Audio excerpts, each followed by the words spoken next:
Hello, everyone, and welcome to Heart and Hand, the Rangers podcast, the podcast of the Europa League quarter-finalists. My name is Cammy and I'm here with your extra show for the week. And joining me on what is a late night / early morning session of Extra is my good pal, Colin McMillan. Colin, you've stepped into the breach for listener transparency. We're currently recording this at 1 o'clock on Friday morning, because we had to get out of Ibrox nice and late because it went the whole distance through to penalties. But my friend, you're my saviour. Thank you so much for coming on.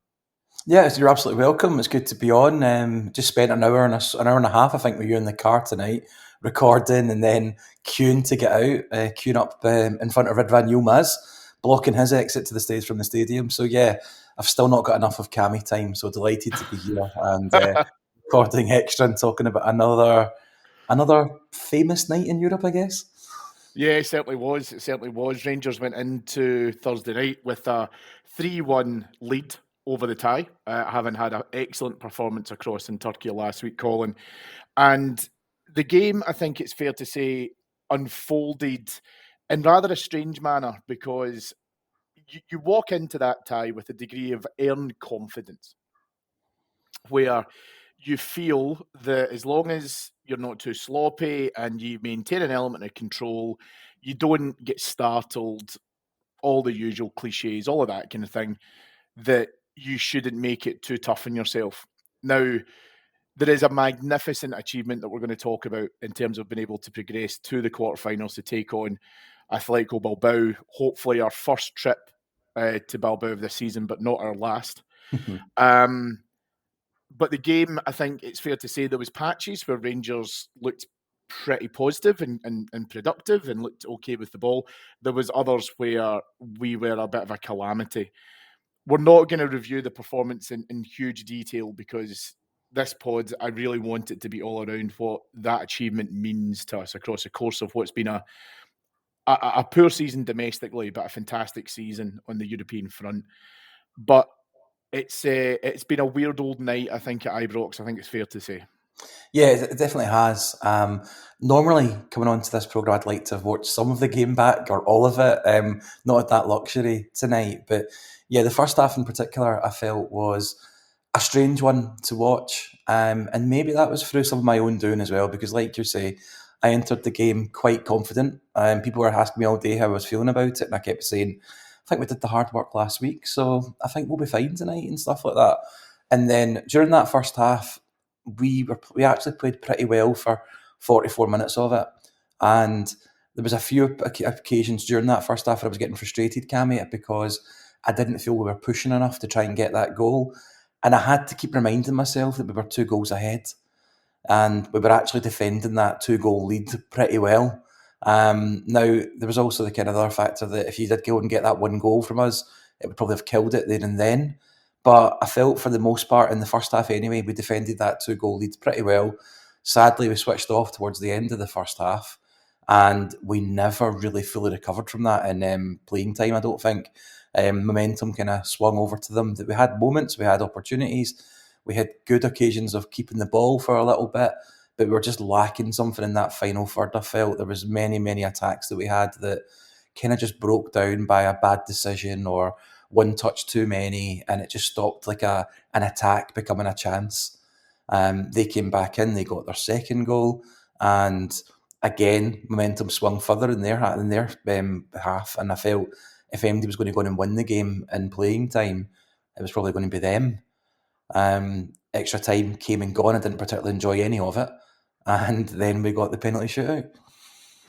Yeah, the first goal for Fenerbahçe came at just that really awkward time. I really hate the phrase of, it's a great time to score or a poor time to concede or whatever. Because I think when you look at I know, I get that, and I get where it's applicable. I'll concede that. But that one was a real sucker punch, because there were elements within the first half where, like you say, it was a bit of a yin-yang performance across the 90. I forgive the extra time because there was a lot of tired legs in the park, but there was some really great play times from Rangers. Other times it just looked like in that first half that, all the things that you've mentioned there, we didn't have some great execution in the final third with our decision making. There could have been balls that could have been slipped through, maybe a touch too many, and it allowed Fenerbahçe to regroup. And this was when we're looking back at last week, a defence that looked like it had just met, and we were able to capitalise on that. And it was a little bit of a different beast on Thursday night, Ibrox. But the the way of conceding a goal, and it was a fantastic volley, just a brilliant goal. I think we can do more defensively to stop the cross coming in for sure.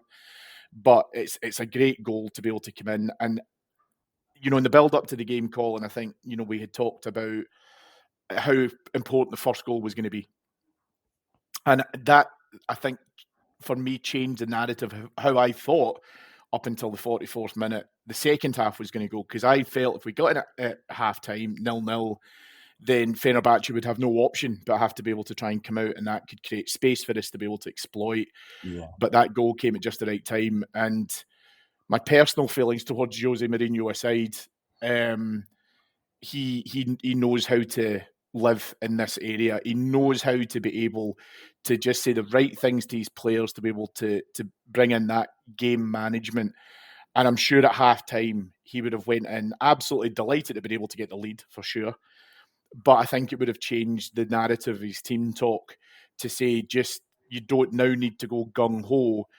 Just it's all about maintaining the element of control.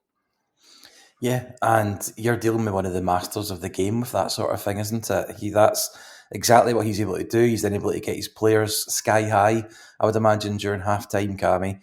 Put them out, quite happy where they are, strict game plan, just keep doing what you're doing, the chances will come, and by God, they did come. And like you say, we were the ones that were frightened by it. We were caught hopping towards the end of that half, and we didn't recover. Our half-time team talk got through in the bin. And Barry was always have to put up with something else. And like I say, during the actual game time, it didn't really happen that way. Jose Mourinho, like I say, he's a master at this sort of stuff, Cammy. He's been here 100 times before. He knows all the game plans. He knows what to do. He knows every trick in the book. He was up and down off that bench all night. He was shouting at the referee all night, shouting at assistant referees, shouting at our bench at certain points and stuff like that. He takes the pressure off his players massively at times, and he's able to swing the pendulum his way, and he's just, like I say, a master at it, and we were almost caught out by it. And I think, it was interesting because, again, throughout the course of the first half, the big thing that I was getting more worried about, Colin, was by the end of the first half, we had picked up 5 bookings. Dijon Sterling, Liam Balogun, John Souttar, Mohamed Diamande, and Cyril Dessers. The Souttar and Balogun ones were my huge fear more than anything else, because you could just almost see the narrative coming that in the second half, if we get caught in the break and either of those centre-halves have to be able to make a foul in order to stop a goal-scoring opportunity, they would have to commit to it, and then it's a second yellow and then a red, and off you go. So I think, across the course of the rest of the game, given how well we had managed to keep those players in perspective and make sure they didn't have to commit to that, I think, absolutely all credit to them for that as well. But I cannot talk about this game without talking about the referee and some of the decisions in terms of the yellow cards. It started to come out of nowhere. The first card was for diving for Talisca for what I initially thought, from my view, in the front of the main stand. I initially panicked and thought he gave a penalty. So did I. Made the exact decision. Exactly correct decision to give a dive. Seen it back since, and yeah, it's very much a dive, and well on the referee for that. And then it just got crazy, and he just started to dish them out left, right, and centre. However, second half kicks off. We wait until 10 minutes to be able to make the change. Sterling does have to come off at that point for your favourite Rangers player, Ridvan Yilmaz, to come on. It's been interesting because Barry Ferguson spoke about Ridvan Yilmaz in the press conference in the build-up to the game and said, you can rely on him, which I thought was interesting, because I don't really know how much we've kind of agreed with that. But only a few minutes after he comes on, he goes down with what I thought was an injury that was going to end up taking him back off the park again. But thankfully he got up and it didn't hamper him. But again, another heart and mouth moment for me.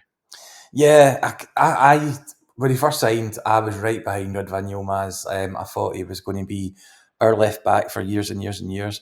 I've kind of given up the ghost on him a little bit because it just doesn't look like it's going to happen. He's getting kept out of the team by Jefte only coming in now to play a position that's not his own. Whether he should get a chance over Jefte in the next couple of weeks is another conversation. There's just something about him I like. He's clearly not the biggest guy. He's not the strongest guy, but he acts like he is. He doesn't. I don't think he covers away from anything, Cammy. And I think he does give it his all. He's been really, really unlucky with injuries, and I still do think there's a player there. Like we've got a big, massive turnaround to do this summer of players, and Yilmaz is probably going to be one of the ones that goes, but it wouldn't be top of any list of mine for players to go. I just really, really like the guy. A good example tonight, which doesn't really mean much in the grand scheme of things, but he body checked one of the Fenerbahçe players not long after he came on. This guy was twice the size of him, and he sent him absolutely flying. And a night where during the actual game time we didn't have much to cheer about, that did get me raising my fist in the air and shouting, "Come on, wee man!" So yeah, I do like Ridvan Yilmaz. He's not my favourite, but I do have a lot of time for him. Yeah, I think, and do you know what? That was probably something that was sorely lacking from some of the players. When you look back at, I think for me, Diomande, Dessers, to a certain extent, Connor Barron, there was elements of a physical battle, which I think these guys struggled with at times. But Yilmaz, as you rightly say, was getting stuck into it.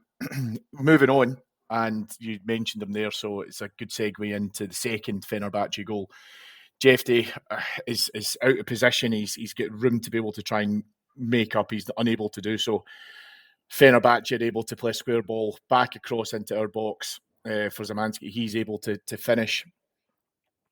It's a goal which, if I'm being honest with you, I felt was starting to certainly chap on the door. Fenerbahçe had some chances, but similar to ourselves, probably not great decision making in the final third, and had a couple of shots wide and over the bar. But when the second goal went in, I just felt that's a real blow, and we now have to try and react. And my hope was being able to go into the game was that we wouldn't have to be reactive. We would just be able to play our game and continue that measure of control and manage the tie, not necessarily the 90 minutes, but just manage the tie. This goal, however, in 73 minutes, changed that optic pretty drastically. And now Rangers had to be able to make sure that any sloppiness, any lack of care with the ball, some of that decision making that we had said had been pretty questionable, that now had to probably transform itself into being able to dig in. And the manager spoke after the game last night, Colin, to say that he was looking for character. And I have to absolutely agree that only to be able to see us to 90 minutes and then take us into extra time and then ultimately penalties, character's probably a great description of how we had to react for the remaining quarter of an hour plus change. Oh, massively, yeah. This is an goal that came at a bad time because we'd made a double substitution 5 minutes prior to it with Egeman coming on and Bajrami coming on, and we'd actually looked quite lively. We made, I think, 2 or 3 chances in those 5 minutes. We just did a little bit of injection of energy and pace into the team with those two coming on fresh, because both sets of players were starting to look tired even at this 75, 77 minute point. So we'd actually looked a bit on the up, and then they got that goal. Jefte makes a bad decision. He goes in, commits to the sort of slide tackle. If you're going to commit to a tackle like that, you have to win it. Otherwise, the guy is going to just step by you and you're out the game. The ball comes across. I think it goes through Tav's legs on the way through, and it's a easy enough finish for them. It's another goal that comes from a couple of different mistakes. But yeah, it gives them full sort of momentum. The pendulum swings again further in their direction. And we do have to just have 0 errors at this point, no mistakes. If they get another goal, we're done for. And we need to stand up and be strong. And you know what? We actually did that. You talked about all the defenders that were sitting on yellow cards. They didn't shy away from making tackles. They just made really, really good ones. Leon Balogun and Suter in particular. They were just really, really good. Suter with his yellow card was still getting himself stuck in. We defended really, really well towards the end. We were flying ourselves at every ball and just clearing it away. I think, especially when you got into extra time as well, both sets of players were starting to look not only tired, but also looking like they didn't want to be the ones that made the mistake. And I think they actually all started looking towards penalties, even just midway through the first period of extra time, Cammy. Because they both looked done in, which is weird because Fenerbahçe, like us, had the weekend off. between these matches. But I guess it was just 2 games over there. And then this one that just took it out of everybody, especially at this stage of the season with no winter break this year and all that sort of stuff. Yeah, true. Very true. As I say, Rangers were able to get it to 90 minutes and then into extra time, as you say. A controversial moment during extra time, which I thought was quite interesting for anyone who was in the stadium, maybe left a little bit bewildered with this. Vlavlav Cherny, Colin, he wasn't great. He was excellent across in Turkey. He was the reason as to why we were able to come back with a 2-goal advantage. And I think for me, across the period, there was times where he kind of came in and out of the game. But by this point, midway through extra time, I thought he was done on 90. I'm going to be honest. I thought, right, we're going to have to take him off and potentially bring on Ross McCausland, who at least will have fresh legs, bit of pace, been able to try and see if we can get them get them caught out at the back, and then obviously be able to try and run onto it. However, Cherny was due to come off. There's a stadium announcement to say he's been replaced by Danilo. The scoreboard goes up to say the changes are being made and all of that kind of. But Cherny, I think, has made the decision to say to the manager he wants to be able to try and stay on. There was a frustration from Danilo that he wasn't going to be able to get his opportunity. Now, the story worked out very well, as Cherny obviously took the second penalty for us and was able to put it away fantastically. Having had a bit of time to reflect on it, I think at the time I personally would have made the decision, if I was Barry Ferguson, to say, no, look, I totally respect your heart and I respect the courage that you've got to stay on and make the effort, understand all of that, but physically you're pretty much spent. And I probably still would have made the change, but this is maybe why I'm not a professional football manager. I also think that, and I've seen some people criticising Danilo for the reaction. See, if I'm being perfectly honest with you, there's a part of me that kind of admires the fact that he get frustrated and not been able to come on, because I would far rather that than he just simply didn't care and was apathetic to the situation and was totally cool to sit out. But again, you rightly said, we got through extra time with, I think it's fair to say that when we got to probably about 110 minutes, I think both sets of players were pretty much at that point of, let's just see this through to the end. The second half of extra time, not much really kind of came back out of it. There was, and I'll touch on this in just a minute, a hilarious Fenerbahçe outburst. But getting through extra time and being able to navigate that, we still needed degrees of concentration. We still needed to be able to use that aforementioned character to be able to try and dig in, because it was a lot of football to get played at that point. Yeah, absolutely was. Just to go back to the Danilo point, I've got no issues with him being annoyed. He probably should be annoyed. Cammy, he's a guy that missed the first part of the European campaign, wasn't in the squad. He's came back into the squad for the second part. He's seen himself not start. He's seen another striker come off the bench ahead of him. He's heard his name called out. He's been stripped. He's ready to come on, and then it doesn't happen. I'm not quite sure who made the decision between Cherny and Ferguson, or if the two of them agreed upon it and he stayed on. It was a mad one for me because Cherny had run himself into the ground. He didn't have a good night, but he was involved in pretty much every positive attack we had. But he was the only one really involved in all of them. So he was a lot of it was getting left for him to do, and he was taking too many touches. He was making some bad decisions.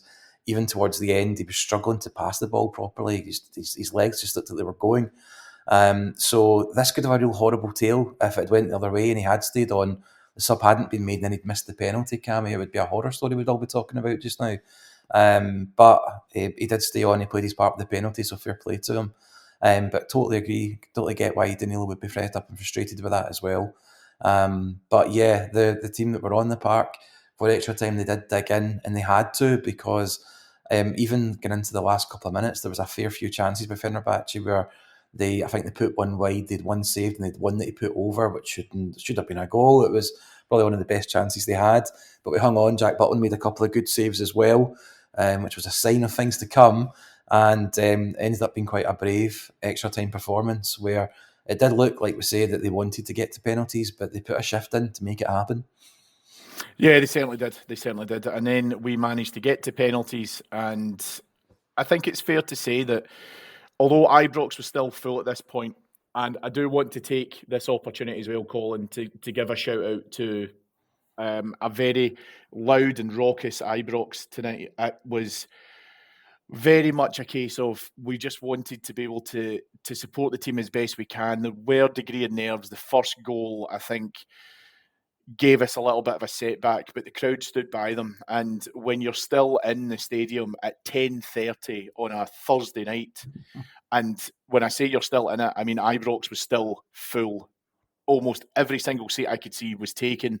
No one had to bail out early. I wouldn't have blamed them. Everyone has work in the morning. There was plenty of kids there as well who have probably been able to get today off of school if they had to sleep in. But the crowd were behind the players at this point and giving them that energy to be able to try and get us to penalties. But when we got there, I think that then the nerves kind of started to kick in because we've spoken a lot about Jack Butland, both here on our free shows and on our Patreon site. There's been some errors that he's made across the course of the last number of months, which have cost us. There's no doubt around that. Not renowned for being a great penalty saver. However, he was able to put amends to that by saving the first penalty that was taken into Fenerbahçe, shooting towards your end at the Copeland, which I also think was a massive benefit for us. Tadic stepped up. Tadic came on with 15 minutes left of the 90. Normally pretty reliable, but a great save by Jack Butland. And if I had to set the tempo for the remainder of the penalty shootout, I always love it when keepers are able to save the first one. Oh, it makes such a difference. It just puts you on the front foot, doesn't it? And it just gives you as a supporter as well that extra breath that you're right, okay, advantage us. But yeah, when you called out the crowd were loud all night. It was a great atmosphere. Special shout out as well, I guess, to the minute of applause in 40 minutes as well, which was fantastic. The whole stadium erupted for that, as they would and as they should. That was a great moment too. As they were taking the first penalty, Ibrox was the noisiest I've probably heard it this season, Cammy. Just making a noise, trying to get into the player's head before he took it, and it was just like a cauldron at that point. And you know, all these little margins and little things that you talk about all kind of contribute and add to it. Butland makes the save, momentum swings our way, and that just set the tone for the rest of that shootout. It was everybody on their feet. I mean, people were on their feet the whole game, to be fair, but on their feet, leaning over everybody, just trying to see what was happening and cheering and cheering and cheering, and it just make a big difference. And I think winning the toss and getting the penalties, like we say, down at that Copeland end was brilliant for us. Yeah, it really was. James Tavernier steps up to take our first penalty, puts it away very, very comfortably. Edin Dzeko is able to score from the spot as well to make it 1-1. Then Vlavklav Cherny steps up, puts us back in front with taking the lead in penalties for 2-1. Dzeko is able to then convert his. And then Yanis Hadji, Colin, I was surprised Hadji came on as late as he did. I thought he would have come on in the double sub that you mentioned instead of Bajrami coming on. Hadji, I think, cut a little bit of a frustrated figure. He was booked late on at the end of the 90, but it didn't stop him from being able to continue to play his part within the game. But I was gutted when he missed this. And at that point, you think, oh, here we go again. However, we were able to regain advantage as Jack Butland saved from Fred, and that allowed Tom Lawrence to be able to step up and put us up. Then came the decisive penalty from Mert Yandas, who blazed it over the bar. And to your point, I mean, I think it could have hit you in the back of the Copeland rear, but that is the difference. You know, sometimes you don't really think too much into these things, but he's hitting it into a wall of noise. And again, like you say, by this point, they'd already missed 2 penalties. The pressure is on him. He puts it high, wide, and handsome. And speaking of handsome, the next thing you see is Jack Butland running towards the corner of the Sandy Jardine and the Copeland, celebrating, as he absolutely should do, because it was a sterling performance from him in the penalty shootout. Absolutely was. I mean, you mentioned before, he's not known for his penalty saves. He kind of is now. That will live long in the memory. And you know, it's funny, these little reputations players like have, and keepers in particular, when it comes to penalties, they only need to do a performance like that once, Cammy, and they become the penalty specialist, and they become the guy that saves the big penalties and stuff. So next time we concede a penalty, or God forbid we get another shootout, we'll feel a little bit more enthused about it because we'll remember what Jack Butland did tonight. We didn't have that history to go back on of Jack Butland saving penalties and getting us through before. We've got that now. So you build on that and it just makes you feel stronger, makes you feel more positive, and it just helps all these vibes, I think, definitely. So yeah, he was right. He led the celebrations. The other players ran down and met him. Ibrox just turned into a party zone for 15 minutes. I always feel bad when things like that happen, European nights like that happen, and we have the little party after it. I always think of, wonder if the guys are stood outside my car waiting to record this pod. But then, you know what? I don't give a monkeys. I'm not going. I'm enjoying. Can you feel it? I'm enjoying Penny Arcade, enjoying all the songs last night. So it was a great moment. And you know what, Cam? It's a season where we've not had a lot to celebrate. So this European stuff, and what we continue to do in Europe, we continue to defy the odds. We continue to overcome teams that we shouldn't be beating. We need to enjoy it. We need to savour it because we've not had loads of stuff to celebrate. This game tonight and going through pretty much kept our season like worthwhile because there's not a lot else happening out with this game for the rest of this season had we gone out. So yeah, savour the moment, enjoy it, and we've now got 2 other games to look forward to. Yeah, we certainly do. And listen, I was in there right up until I think the end of Penny Arcade before we had to come round and do our post-match car pod and for our Patreon site as well. And you're right, you're soaking it in. You can see how much it obviously means to the players to be able to get over the line. Fenerbahçe, I think, they were up to their kind of old tricks, I think, throughout the game, but it culminated towards the end of extra time where there just seemed to be so much gesticulating and, harassment of the referee. Mourinho and his team were also up to that on the bench as well. I've not had a chance yet to be able to listen to his post-match presser, but he's his typical usual, well, we were cheated and, this didn't go our way, but we were the much better team and, all that kind of stuff. The simple fact is Barry Ferguson has now been able to put Jose Mourinho out of Europe, and it comes down to those basic facts. And only a few short weeks ago, when we had sacked Philippe Clement, had you told me we'd been sitting here now, been able to say that, as I say, I would have looked to see what leg you were pulling. So exactly as you say, we have to be able to take these moments of the sunshine because we've had enough rain so far this season. Absolutely. And you know what? Barry Ferguson is not going to be our manager next season. But results like this and getting stuff as that could mean that he gets himself in contention for a job somewhere else. And he might get to continue his managerial career somewhere else, which before this interim appointment happened, it was over. He was doing ambassador work, he was doing some punditry stuff, he was writing articles. His actual, I think, coaching career was pretty much done. This might just reignite that for him. And I don't think MD is going to I don't think MD's going to wish Barry Ferguson not to go on and stay in the game and be a Rangers man in football and doing stuff. So hopefully it works out for him and he gets to keep doing it because he's sure he's got something about him. He's not scared to make some decisions. He's got some game management in him. Like I say, he's not going to be our manager next season. He shouldn't be our manager next season, but he's doing all right. And this is a massive moment for him. He's beat Jose Mourinho over 2 legs in a European knockout tie. He'll go to bed happy tonight because how many managers can say they've done that? Not many. Well, I think the big thing for me is he wanted it so much, which you can understand. So you can appreciate the passion that he'll instill into the players. And he put a challenge towards him. And he's not going to be happy with, defeats to Motherwell and St Mirren and what have you. And I understand defeats to Motherwell and then the way how the team have been playing previously up to that. We can't forget this is our 4th defeat at Ibrox in a row, but I don't care about those things at the moment. Right now, what's more important is being able to see the reaction that he's getting from some of the players, the buy-in that he's getting from some of the players who I think had sacked off the previous manager, rightly so, because he wasn't able to get a tune out of them. Ferguson has been able to come in now and he's instilled some belief into them.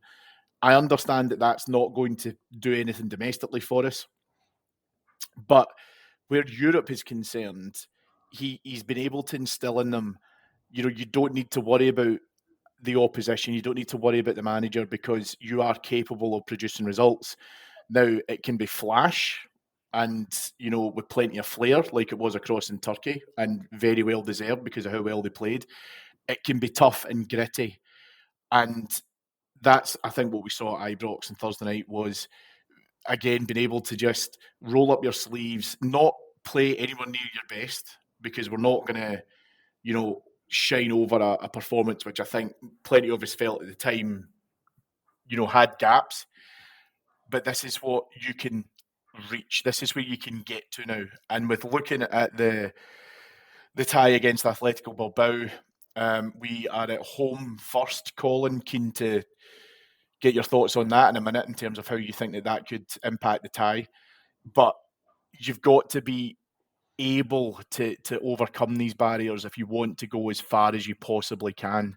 And he was able to get the tune out of the players to be able to do that.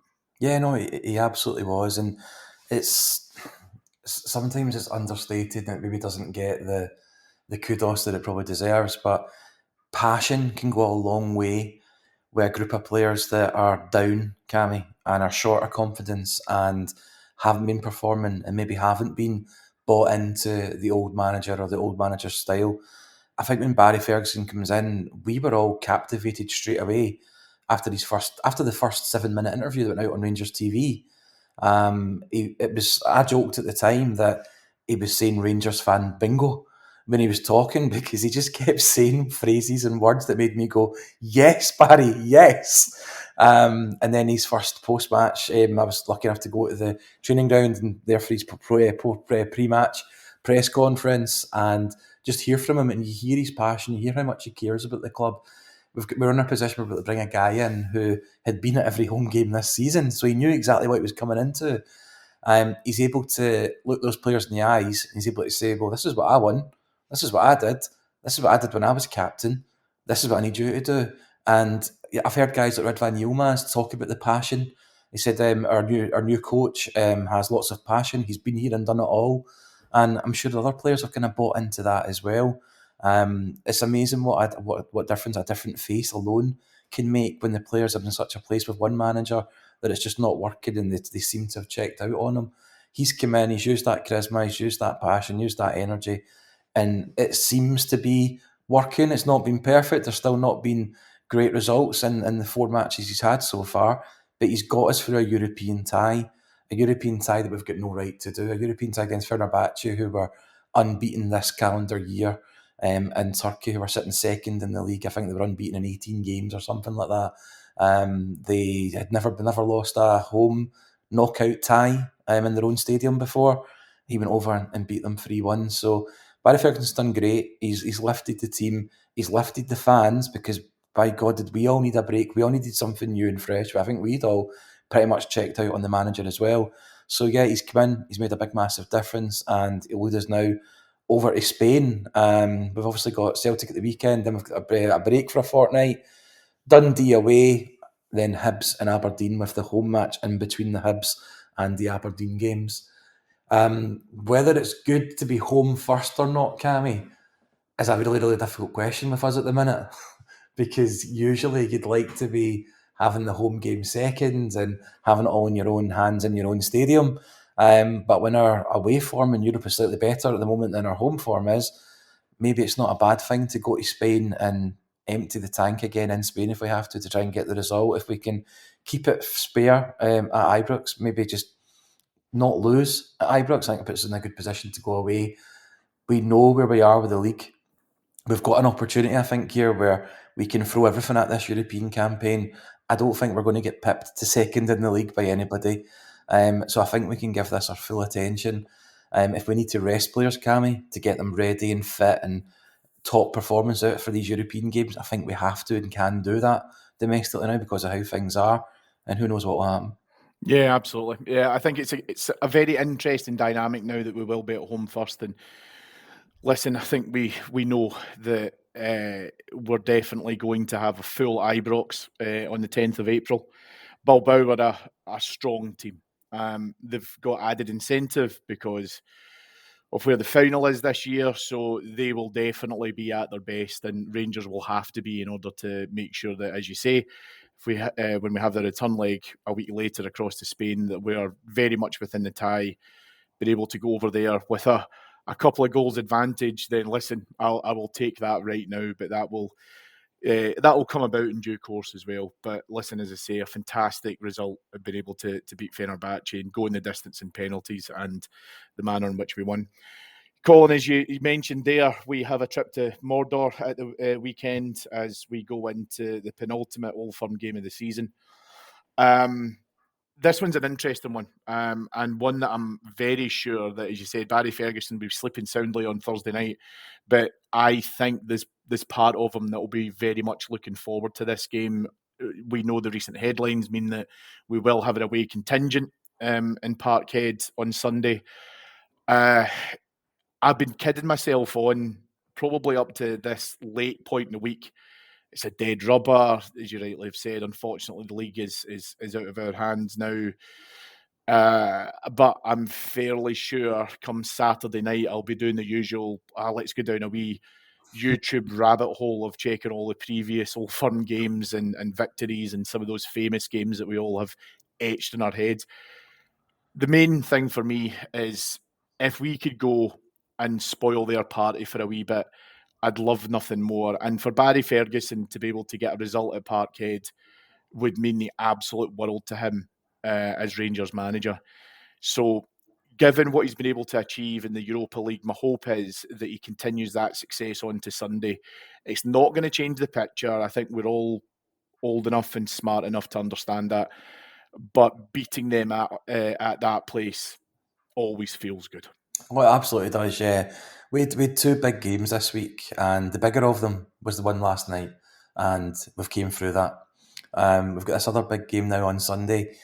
A lot of it, I think, is going to come down to how our players rehab over the next couple of days, because tonight or last night it's 1:43 now. I don't know whether we're saying last night, but Fenerbahçe's taken a hell of a lot out of them. 120 minutes, penalties, all the emotions at the end and stuff. They're going to need to get wrapped up in cotton wool and looked after at the training ground the next couple of days. I don't think there'll be much running and much heavy work getting done before Sunday. Be interesting to see what he does with the shape. Listen, we've said this before, Cammy. We've shot ourselves in the foot against other teams rather than against this Celtic team. We beat them at Ibrox. They beat us there previously. They're conceding goals left, right, and centre against other teams in this league. They are not ungettable. If we go out and play as we have done in some of our European games and at times this season, then we're more than capable of getting a result against them.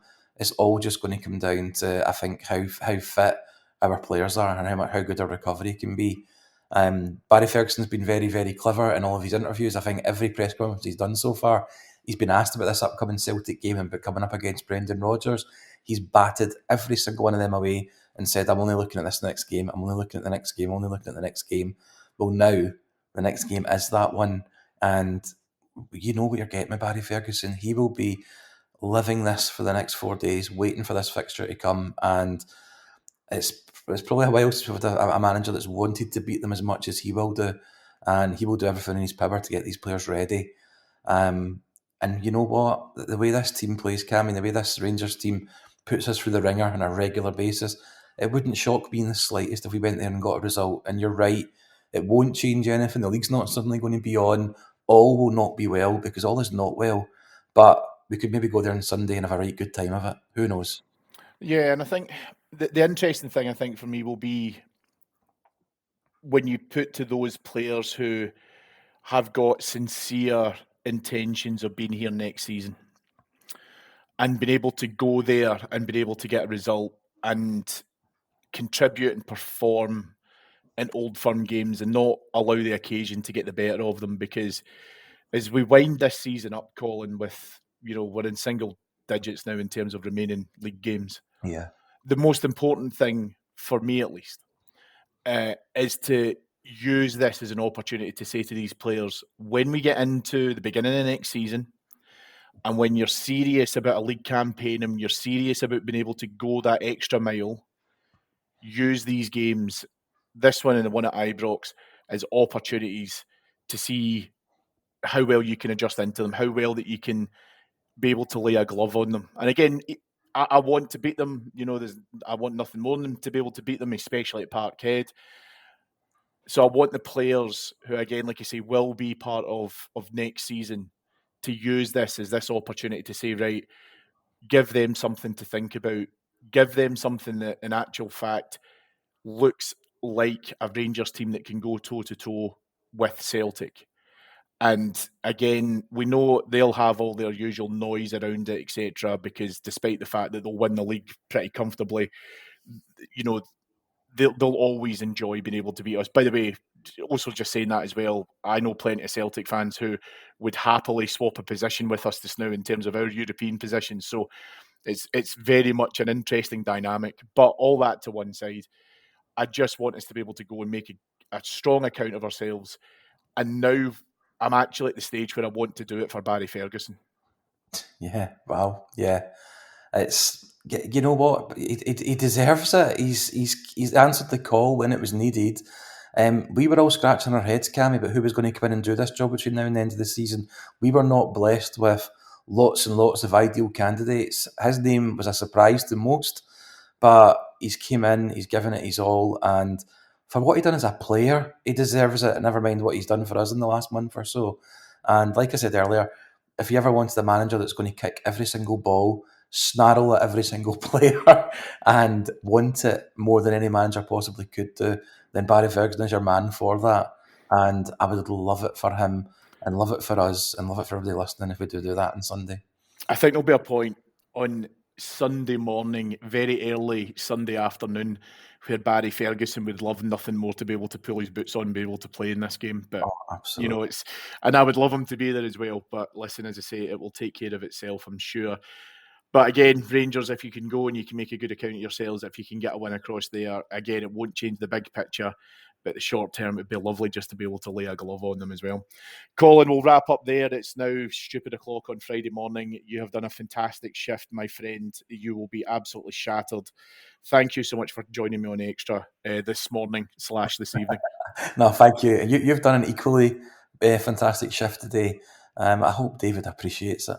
I bloody better, let me tell you. He'll be back on Flagship on Monday to unpack the weekend's Old Firm game.